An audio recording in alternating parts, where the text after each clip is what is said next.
Did you get good fatherly advice from your dad?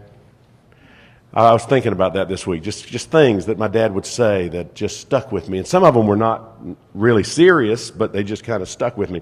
I remember I have a friend named Chuck Dees. Chuck comes to church sometimes. And Chuck, he always he'd run away from home and he'd run to our house. He'd stay at our house. We were just good friends, and he was kind of like a brother in the house to me. But I remember one time, Chuck had gotten a ride with his girlfriend to the skating rink on a Friday night. Did you used to do the skating rink thing, Chuck? I know I had to go to the skating rink in junior high, I think some. So anyway, and I had gotten a ride with my parents to the skating rink, and then we were going to hang out at the skating rink for a few hours, and the parents would come and pick us up, and Chuck would go home with his girlfriend. Well, he broke up with his girlfriend at the skating rink. So he said, can your dad give me a ride home? And I said, yeah, sure. So my dad came, and I told him what had happened, and he said, yeah, get in the car. So we drive, and I remember my dad, as he was getting close to Chuck's house, pulled over on the side of the road, and he said, Chuck, I'm going to tell you something, and you get this. I'm going to be a father to you right now. You get this. Get the ride home from the girl, and then break up with her. Don't break up with her, and then expect her to give you a ride home. Brilliant wisdom that my dad could share. That was very, very important. I remember another thing, and I've never had to put this into practice, but I remember my dad and I lived in Australia together. My dad lived there for a long time, but I lived there for a short time. And I remember he was 36, I was 16, but so he was still fairly athletic shape, but he was a big guy, so he didn't look like he was athletic, but he still was coordinated and kind of athletic. I remember that we went to a huge pool one day, and it was a big Olympic-sized pool, and there were normal diving board, and then a higher diving board, and then a high diving board, and then a platform, and then a way up high platform, and the pool was filled with college-age young people, and nobody was going off that top thing.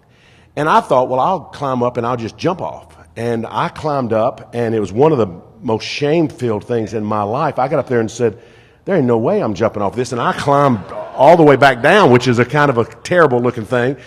Well, my dad, without saying a word, went over and climbed. He's the oldest guy at the pool. He climbed up to the top of this tower. I'm thinking, this is crazy. This is crazy. My big dad standing on the deal, he looks over, and everybody just is hushed. The whole crowd quiet. Everybody's looking up. What is this, to them, this old man going to do? And without saying a word, he did the most beautiful back double gainer and went into the water, and people just cheered. I remember I was in the pool, and I never have felt such pride. I was just overwhelmed. People were cheering. It was crazy. And he swam over to where I was on the side of the pool, and he said, I'll never forget this, he said, don't ever do that without a jock strap on.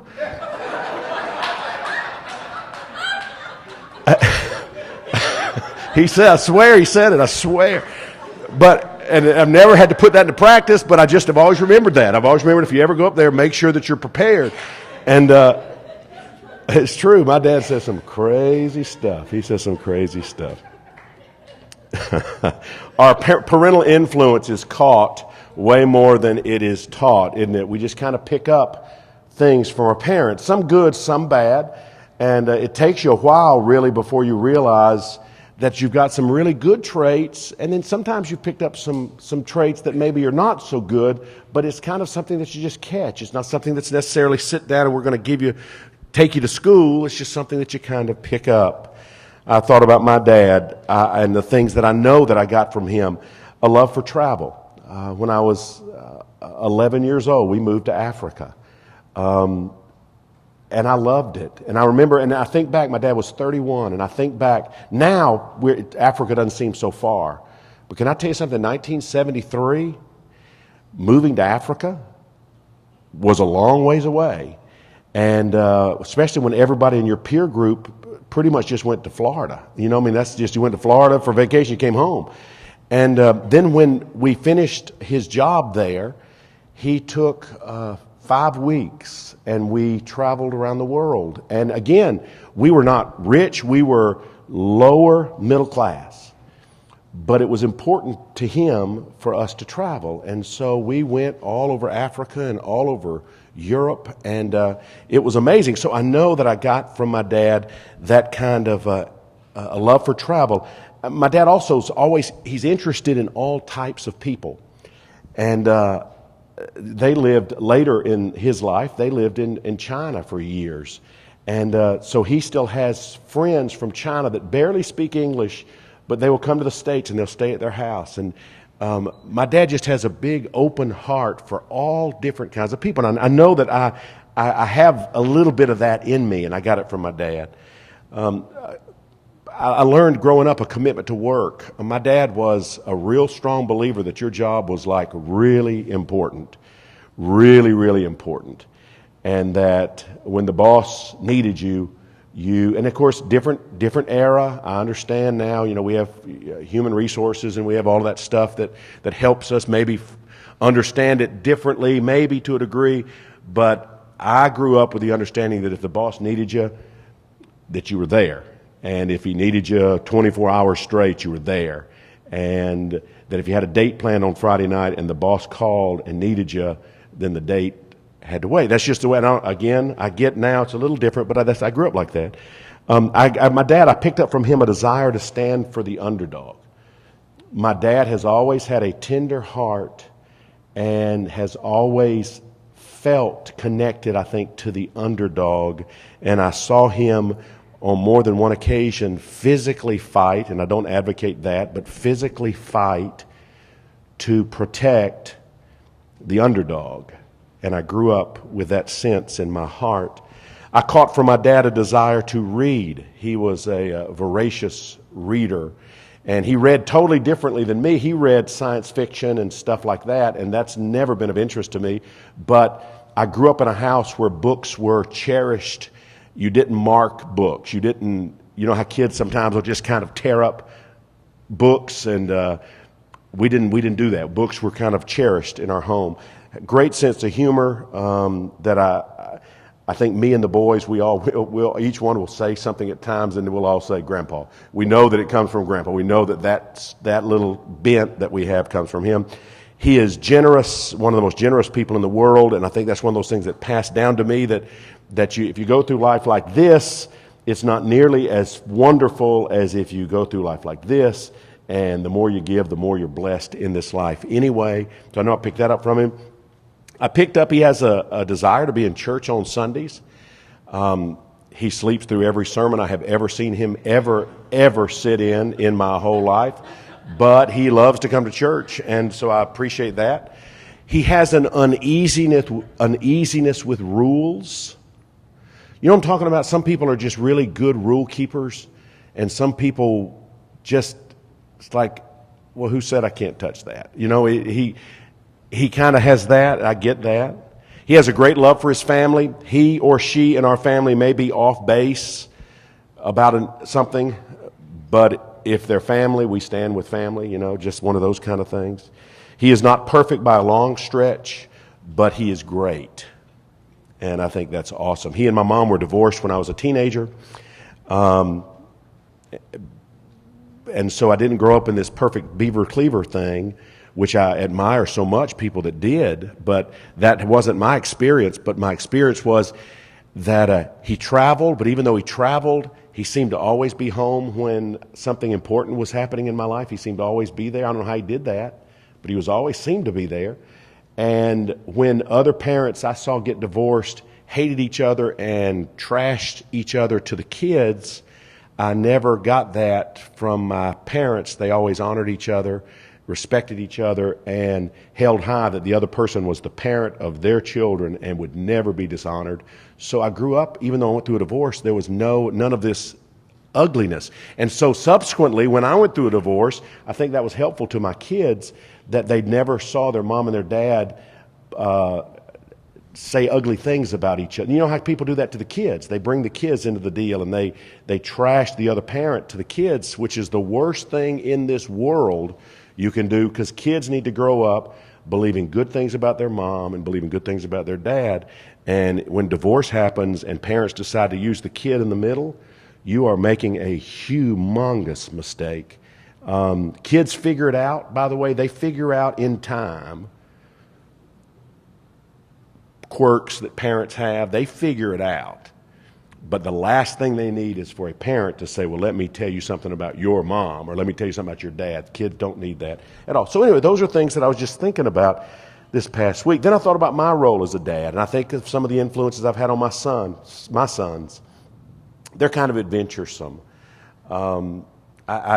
Ethan, a new restaurant will open in Atlanta, and Ethan is like me. He wants to try it out, try different kinds of foods. Let me know, you need to go here. It's a food truck that's on this road, and they're serving some really cool stuff. He likes that, and kind of adventuresome. I think I passed down to them a love for music that they have taken way beyond what I know.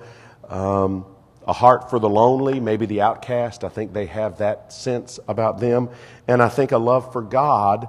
I think they know that's the heartbeat of their dad, even though he has missed the mark in his life a lot. They picked up on that. I have not been perfect by a million miles, but I think my sons are now able to take the good stuff, and they're able to filter out the bad stuff and the things when I was clueless, which was a lot.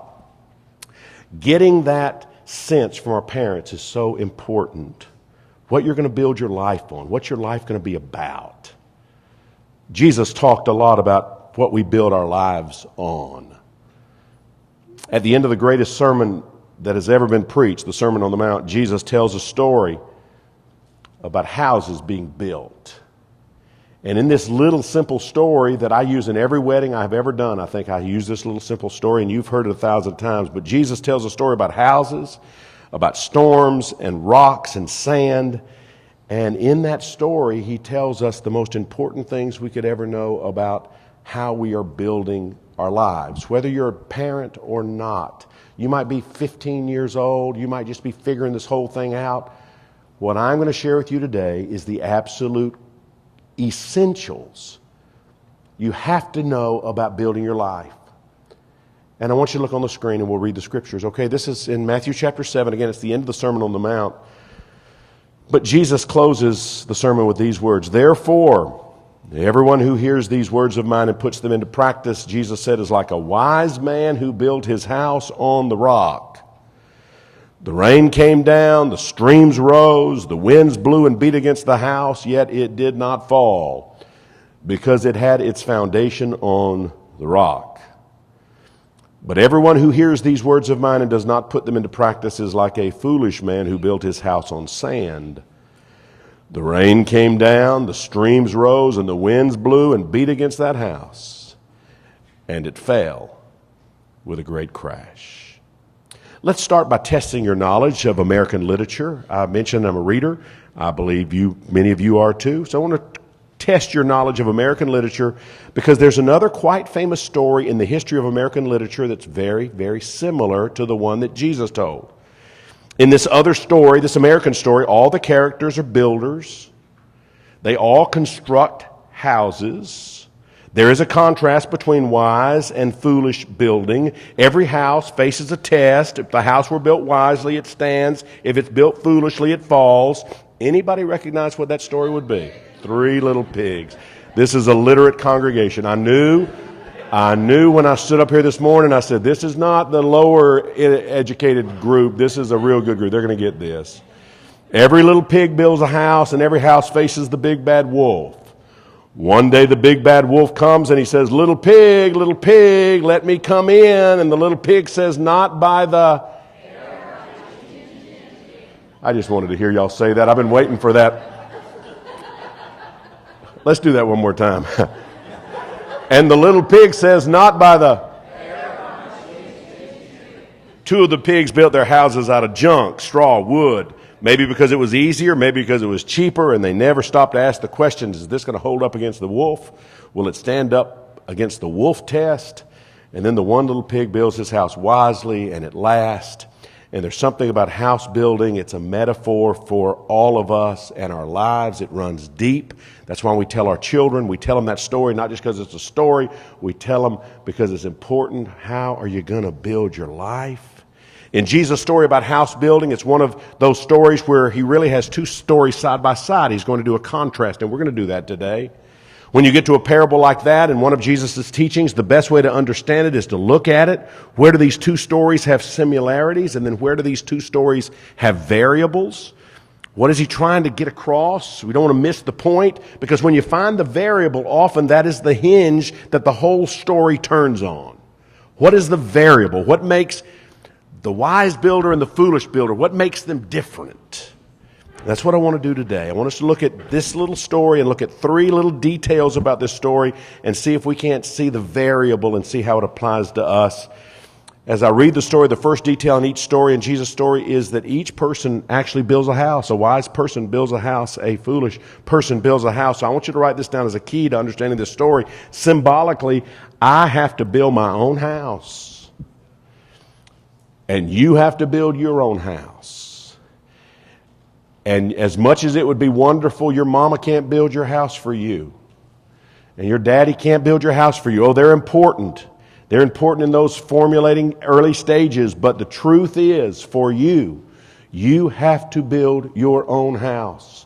I have to build my own house. This detail does not vary. It's not optional. To understand this detail, you can replace the word house with character or soul or life, because Jesus is saying you are constructing a life. You're constructing a soul. That was the essence of our soul series we just finished. The big point in the soul series was just that. You are responsible for your soul. I'm responsible for my soul. Our parents can set us up. They can give us good insights, or they can hurt us. But the truth is, at some point in life, we have to stand on our own 2 feet and say, I'm responsible. I am responsible. That was the big idea behind the whole soul series. I like this scripture. Jane and I were talking about this. I used it a couple of weeks ago. Ezekiel chapter 18 on the screen. Look, the word of the Lord came to me. This is the Lord speaking. What do you people mean by quoting this proverb about the land of Israel? God is saying, why do you quote this? You say the parents eat sour grapes and the children's teeth are set on edge. God is saying, as surely as I live, declares the sovereign Lord, you will no longer quote this proverb in Israel. He is saying you can't blame your teeth problems on the fact that your parents ate sour grapes. You can't do that. Everyone belongs to me, verse 4. The parents as well as the children, both alike belong to me. The one who sins is the one who dies. God is saying, it's not your parents' fault. You've got to build your life. You've got to stand before God one day. You've got to do the best with what He's given you. You are the one. It's not your mama, it's not your daddy, it's each person ultimately responsible. Paul said it like this in Galatians 6:7, do not be deceived. God can't be mocked. A man reaps what he sows. You are building your life. Every time you do anything, you are building your life. You can build it good, or you can build it a straw. You can build it on a house that's going to last because it's built on a great foundation, or you can build it and just see your house just tossed to and fro with every wind that comes down the path. You get to decide. And the materials you construct it out of are the choices that you make. We tend to get distracted from that because we think about circumstances of our lives. We think it's all about the circumstances in our lives, but that's not true. It's not true. All of us have different circumstances we go through. But what are you building your life with? What about your soul? What are the things that are going to matter? Ultimately, long term, what are the things that are going to matter? And you're constructing it every day, good or bad, deliberately or casually, with wise choices or with foolish choices, but you are making those choices. Every time you choose, every choice you make, you are building an eternal house. A house that is supposed to last forever. And the problem is, we little piggies like to make foolish choices. Anybody here ever make some foolish choices? Am I the only one that says I've made some foolish choices? Done a lot of foolish things. You ever made a commitment you wish you didn't make? Ever said something you later regretted saying? Ever made an impulsive buy that you later came to regret? Ever made a foolish choice about time or about money or about behavior or about vocation or parenting or friendship or your spiritual life? Anybody ever make bad decisions about those things? Turn to the person next to you and say, I can be one foolish little piggy. Say that, I can be one foolish little piggy. We are all building a house, and the Bible says God's very interested in that house that you're building, and this metaphor is used a number of times. The Apostle Paul in 1 Corinthians chapter 3 talks about if you're building a foundation using gold, silver, costly stones, wood, hay, or straw, that work will be shown for what it is because the day will bring it to light. It will be revealed with fire, and the fire will test the quality of each person's work. If what has been built survives, the builder will receive a reward. God is saying to us, it's important what you build your life with. Sometimes people do goofy things building their houses. I was reading this week about a house. I've not been there, but Rick Griffin I know has been there. It's in San Jose, California, called the Winchester Mystery House. Have you ever heard of that house? It was built by the heir to the Winchester Rifle Company, and it's a fascinating house. The woman who built it was Mrs. Winchester. Apparently her husband, the rifle guy, died, leaving her the heir of all of his money. But she turned to the occult. And when she turned to the occult, she developed an odd belief that as long as she kept building her house, death would be confused and could not come for her. She'd be safe. So she takes this enormous amount of money and she starts building this enormous house. Do we have the picture of the house? I don't know if we do. That's just the outside. That's not so impressive really from the outside. But when you get in the inside is when it is crazy. It took, in her case, 16 carpenters worked every day for 38 years because of what she was doing on the interior of the house. It contains 2,000 doors. Count up real quickly how many doors you have in your house. You don't have 2,000 doors, I'm telling you, you don't have 2,000 doors. It has 160,000 windows. That's more than the Empire State Building in this house. The front doors of the house cost $3,000, but in that day you could build a house for $3,000. She spent that on the front doors. They were used one time. The workmen put it in, they left. Nobody ever came in or out of those doors ever again. You can go upstairs and she would just build crazy stuff. You would go upstairs that would lead to a ceiling. Crazy, crazy. You can open doors that open to brick walls. But she just felt like she had to keep building. Apparently part of the deal in building this house was she was hoping that she could confuse death somehow. She was still building her house when death came, and death was not confused. It took 8 trucks working 7 days a week for 6.5 weeks to haul away the extra stuff just compiled there. And then the trucks made one more trip, and the trip was for her. Because no matter what kind of house you build, one day the truck is going to come for me and you. And we need to make sure that we have spent our life building something that matters, that we have built a good house on a good foundation. Well, that's point number one. You got to build your house. Are you building it? What kind of house are you building? What kind of life are you building? What kind of soul are you developing? Number two, secondly, every house faces storms. That's what we see in the story. Both houses face storms. So write this down. My house, regardless of where or how it is built, will face real storms. My house, regardless of where or how it is built, will face real storms. The wolf comes to the door of every little pig. We're house builders. We're storm facers. It's what we do. You read through Jesus' story, his descriptions of the 2 storms, the one that comes to the house on the rock and the ones that comes to the house on the sand, they're absolutely identical word for word, exactly the same. Verse 25 and verse 27 are exactly the same. This is how it reads, whether it was built on the rock or the sand, the rain came down, the streams rose, and the winds blew and beat against that house. Both the house built on the rock and the house built on the sand. We'd love to be able to think if you build your house on the rock, no storms. But guess what? That's not the way it works. The way it works is each of us will face enormous storms in this life. Each of us, enormous storms. I think this is interesting. Matthew 6:34, Jesus starts this by saying, don't worry about tomorrow. But then when you read further, you realize what he's saying. Don't worry about tomorrow, for tomorrow will bring worries of its own. He's saying storms are just on the horizon for all of us. I like possibility thinking. I like seeing a positive future. I like all those things.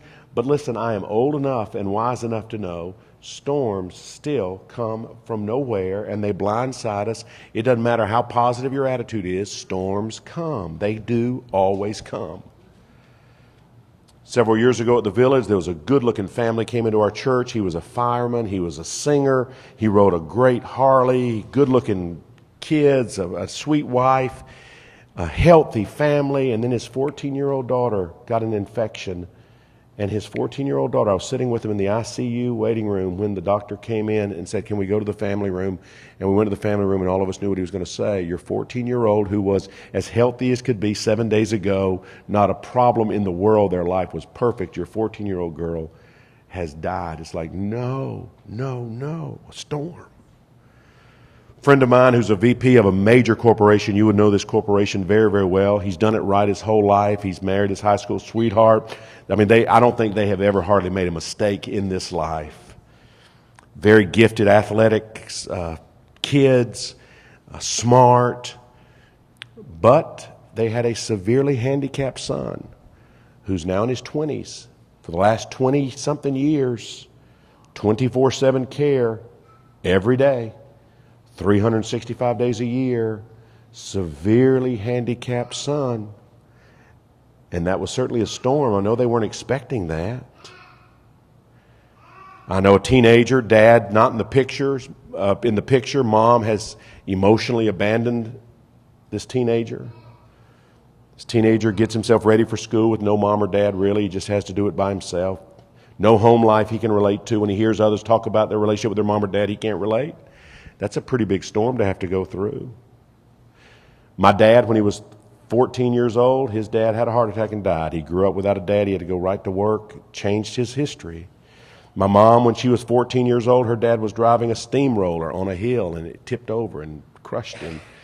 So she changed their whole history. They were living out in the country and they had to move to Atlanta because her older brothers had to go to work to support the family. I have a preacher friend of mine in South Carolina. When he was 19 years old, he was a dump truck driver. The dump truck was lifted and some reason it was stuck, and he went around and was underneath trying to figure out what it was, and something released and it crushed him. And now he is in his mid-60s, but he has been a paraplegic his whole life, and just a huge storm that comes along. Now, we do cause some of our storms. I have caused some of my storms. But don't think you're going to get through life with no storms. Storms happen. 9/11 happens. You don't even think about it. What could happen? And then it just happens. That key person in your life dies. Just happens. Nobody's to blame. Just happens. And so that's a part of the story. Jesus wants us to know there's no storm avoidance for us. Everybody's got to build their house. Everybody's got no storms do come. And the third thing I want to say is this. The hinge point to the story comes down to this. What am I building my house on? What am I building my house on? That's the most important thing. What am I building my house on? What are you constructing your life on? Because life is not about storm avoidance. It's not about trying to make sure that the circumstances are all smooth and pleasant. You can build your life on a rock or you can build your life on sand, Jesus says.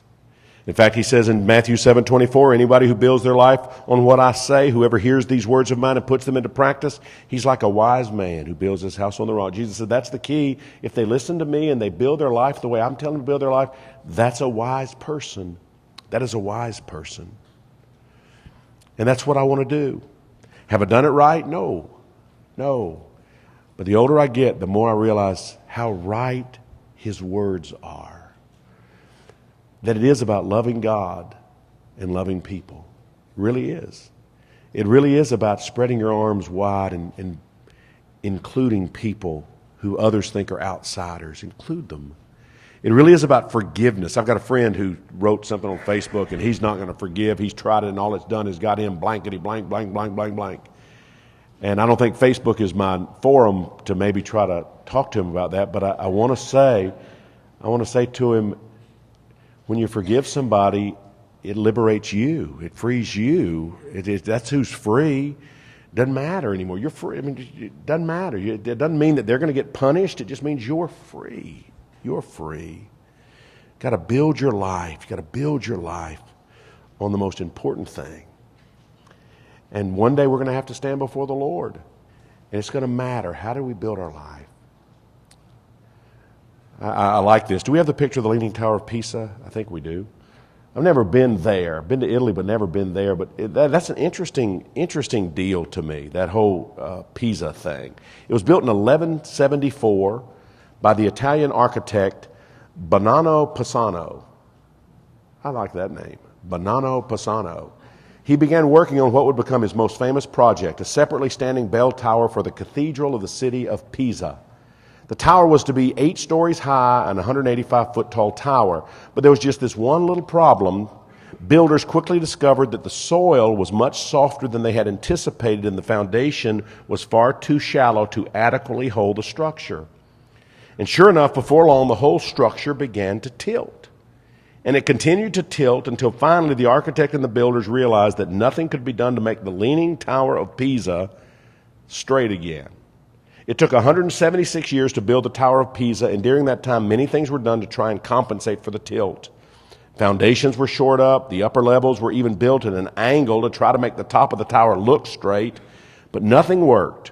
The tower has now stood for over 800 years, but it leans 18 feet away from where it should be, and one day experts say it will fall, all because it wasn't built on the right foundation. Well, that has stood a long time. And I guess that's not a great illustration, because you may say, well, I just got 100 years. I can do whatever on my life. But truth is, we got to build on a great foundation.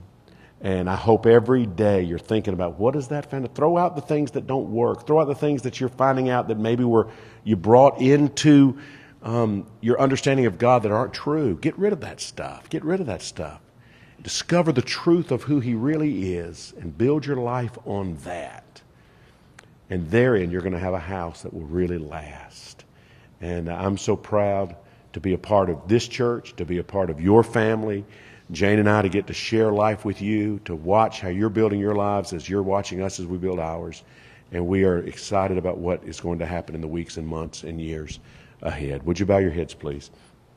Father, thank you so much for this day. Thank you so much for every person who is here, who has sat and listened attentively, thinking about how they're building their life. Lord, it's as simple as making decisions and saying, you know what?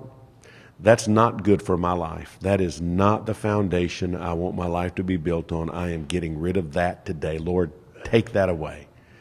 And Lord, this is something I know that is important in my life, and I have not been having it in my life, and I'm asking you right now, let this be a part of my life right now, today, Lord. Y'all, it's up to you. It's up to me. It's not your mama's house. It's not your daddy's house. It's your house. Build a great house. Thank you, Lord, for this. In Jesus' name, amen.